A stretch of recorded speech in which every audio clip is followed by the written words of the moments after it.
The Koreans are leading the charge in the electric car market with these two vehicles, the Kia EV6 and the Hyundai iONIQ 5. But which of these two is best? You see, underneath the skin, they are quite similar, but externally and to drive, they are very different. Anyway, we're going to find out because I'm going to talk you through their exteriors, their interiors, show you how practical they are, try out their technology, and of course, take them for a drive. This is the car version of Squid Games. Anyway, I'm Matt Watson, and you're watching CarWow. Let's start off this video by comparing these cars' design. So I'm going to start off with the Kia. Do you know what? There's something a little bit of the Aston Martin DBX about this integrated spoiler. It's cool. I like the full-length light bar. This sort of reminds me how I imagined cars would look in the year 2021 when I was a kid. The blocky graphics and stuff like something out of the 1980s. Very, very cool. I love it. In fact, I like travelling behind both of these cars in the dark because they have such unique light signatures. From the side, the cars yet again look very, very different. The thing about the iONIQ 5 is that when you first see it in pictures, you think it's the same size as a Volkswagen Polo, but now you can see next to the EV6, it's huge. It's a huge hatchback. There is something of the Lancia Delta Integrale about it though, isn't there? Can you see that? Yeah? Now, there is specifically something about a Lancia Stratos about the EV6. The designers even admit to copying the whole roof design. You see it like a Stratos? But overall from the side, I think it also looks like a Jaguar I-Pace, though slightly better looking. If you want to make these cars as good looking as possible, you need the top of the range 20-inch alloy wheels rather than the standard 19s, though that will affect your efficiency a little bit. Here from the front, yet again, the iONIQ is very unique looking, though the design, I'm sure, has been inspired by that of Boba Fett's helmet. I really like the lights here, the way the daytime running lights are actually in this part of the bodywork. Really stands out at night, especially in your rear view mirror. Really good looking car. It's less unique looking, I think. In fact, the design is sort of reminiscent of the Volkswagen Scirocco. Can you see that? In fact, overall, this car is like a greatest hits of some cool looking cars, isn't it? I do like the look of this. At first, I preferred the look of the Hyundai, but I'm starting to get used to it, and I think that it won't age as well as the Kia. But which do you think is the best looking overall? I'll put a pin comment, you vote. Which is the best looking, the Hyundai or the Kia? It's up to you. Here on the inside, the Hyundai is just as quirky as it is on the outside. Really like the design. It has a very spacious, airy feel. Obviously, this is a built from the ground up EV, so you've got your batteries underneath the floor. There's no transmission tunnel or anything like that, so there's loads of space here. That means lots of good storage here, and you can even get a special storage system which you can slide forwards and backwards. The glove box as well is huge. Look at how to draw. You've got a glove drawer, not a box. Decent sized door bins as well. It's practical, and I like the look of it. I love these huge screens here, and they're fairly bright, responsive and easy to use. Though the sat nav can be a bit of a faff, though I just use Google Maps through Android Auto or Apple CarPlay. Digital driver display has all the information you need in terms of range and various trip info. It's all good. I think what's interesting, the fact that you've got this 2-spoke steering wheel here and there's no Hyundai logo on it, just 4 dots. What's less good though is the gear selector. It's a bit phallic. It sort of looks like a travel-sized sex toy. Anyway, moving on. I like the fact that Hyundai hasn't been tempted to operate the climate controls through the main infotainment screen. You've got a separate system down here, though it is touch sensitive, so it can be a little bit more tricky than if you've got physical buttons to actually make sure you're hitting the right bit. Right, turn it down, it's getting a little bit too hot, a little bit too quickly. One of the things I'm not so keen on though is this. Some of the plastics are a bit scratchy. It's a bit of a shame. And why have we only got old-fashioned USB ports? Why not USB-C, huh?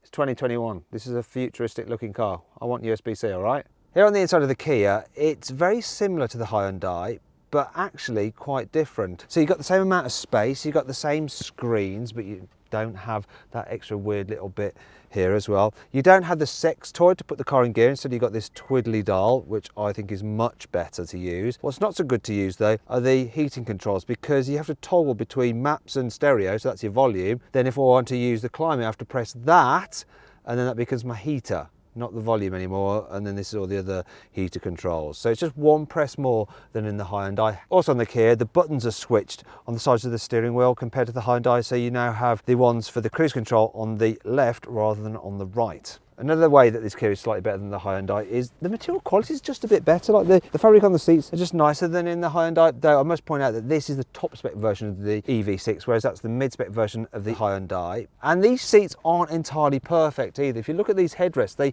push your head quite a bit far forward. So I'm not sure that's ideal for your posture. I need to have my head just back a little bit. Overall though, I think I prefer the inside of this Kia ever so slightly, just like some of the design touches here on the dash. Also, look, we've got a normal glove box, which is less impressive. However, while we do have one normal USB, the rest of them are more modern USB-Cs, which is good. I like that.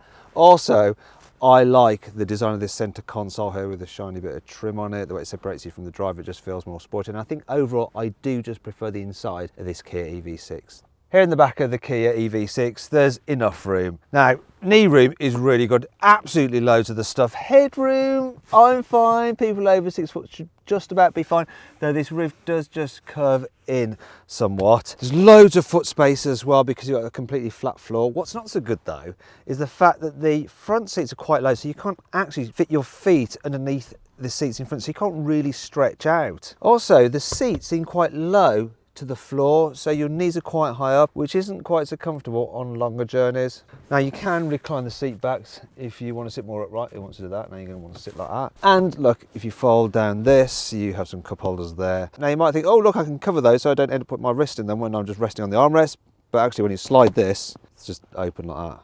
Why? Anyway, you do have some through loading, which is useful if you want to carry some long thin objects, maybe some skis. One last thing I want to show you is this. USB-C ports there, built to the front seats. That's clever. This Kia is pretty blooming decent in the back. Here in the back of the iONIQ 5, it's not quite as clever as the Kia. For instance, it's just got normal USBs yet again, and they haven't been thoughtful about where they've located them. They're just in the usual position. Also, there's no through loading. What? However, other than that, this car is better in the back seats, and I'll show you why. So, that seat's in my usual driving position like in the Kia, and while there is ever so slightly less knee room than in the Kia, there's still absolutely loads. But because this seat is slightly higher up than in the Kia, you can slide your feet underneath it, so you can stretch out, which is great. Another thing that's good is the fact that this seat is slightly higher from the floor than in the Kia, so you don't feel quite so uncomfortable on longer journeys. Also, you've got more headroom than in the Kia, so even really gigantic people will have sufficient headroom. I also like the fact that, as in the Kia, you can recline the seats, but here in the Hyundai, you can slide them forwards and backwards as well. So if you slide them forwards a bit more, you can recline the seats a bit more for more lounging around. Yeah, if I had to be taxied in one of these cars, I would pick the Hyundai for sure.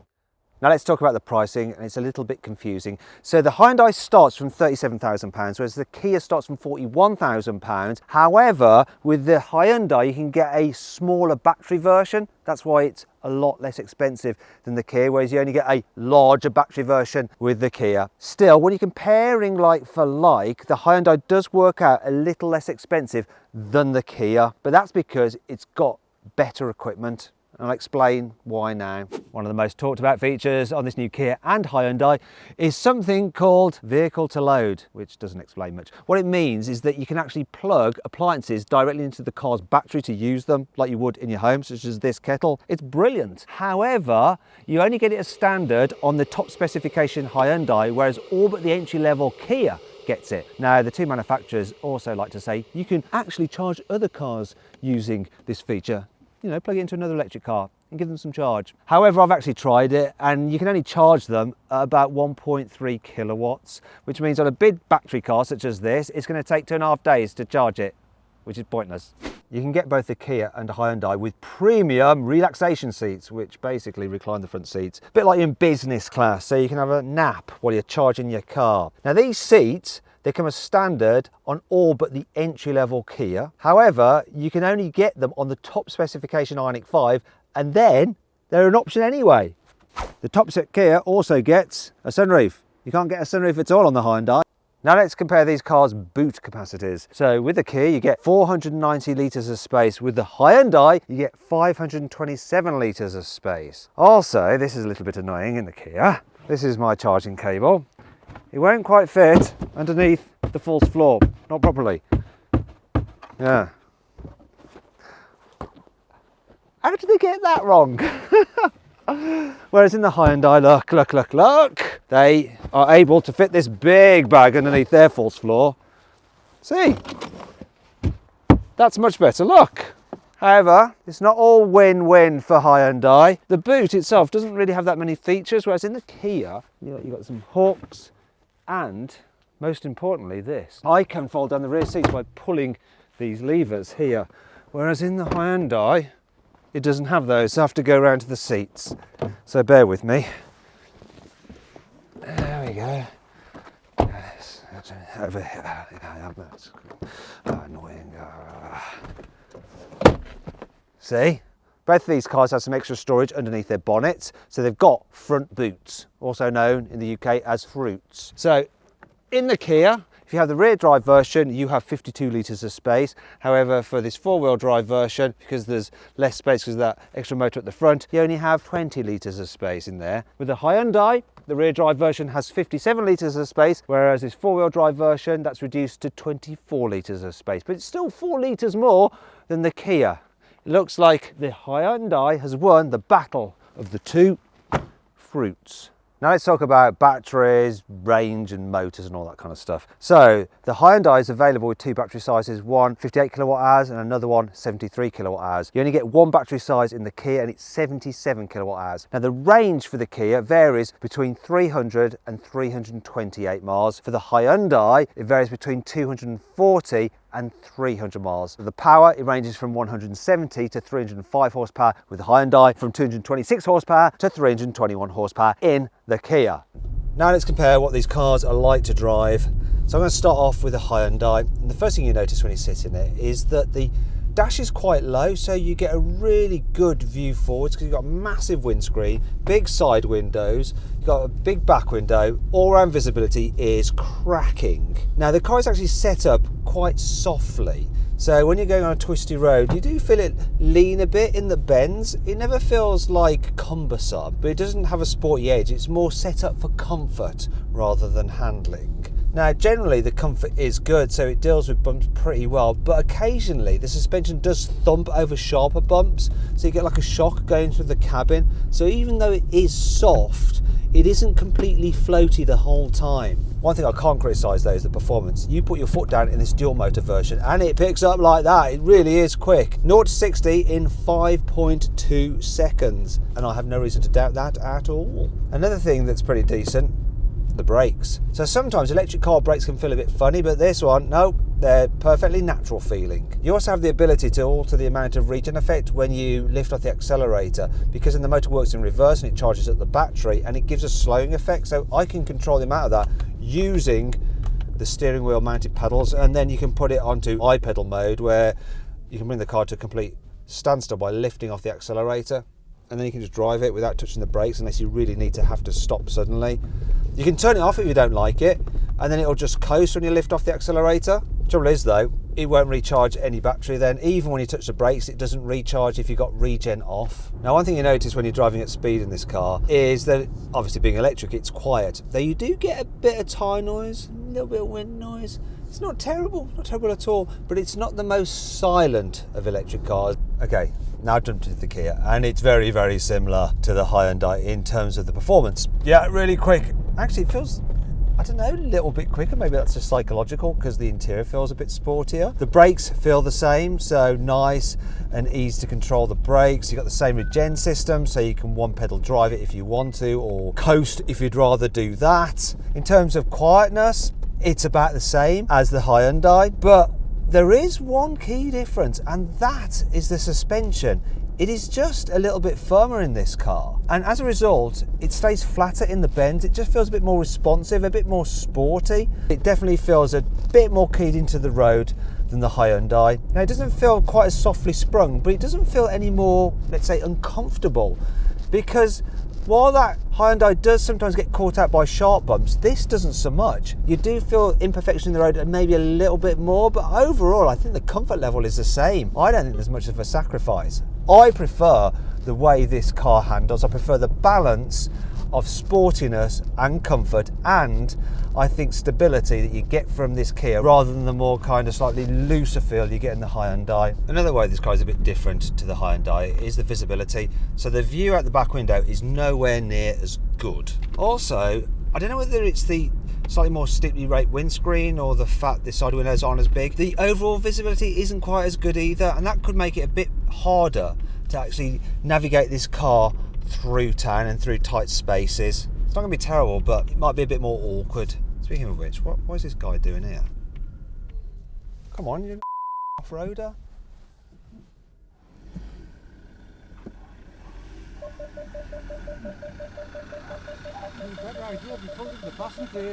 I pulled, I didn't see him. I thought this was an off-roader. Isn't that an off-road? Yeah. Can you go, Jan, you reckon you can go on the cut, the little verge there in a big off-roader like this? That's why you bought it, innit? Some people, eh? What's that all about? You had a blooming 4x4. What's the point of having a 4x4 if you're not going to take it off-road? Not even on a grass verge?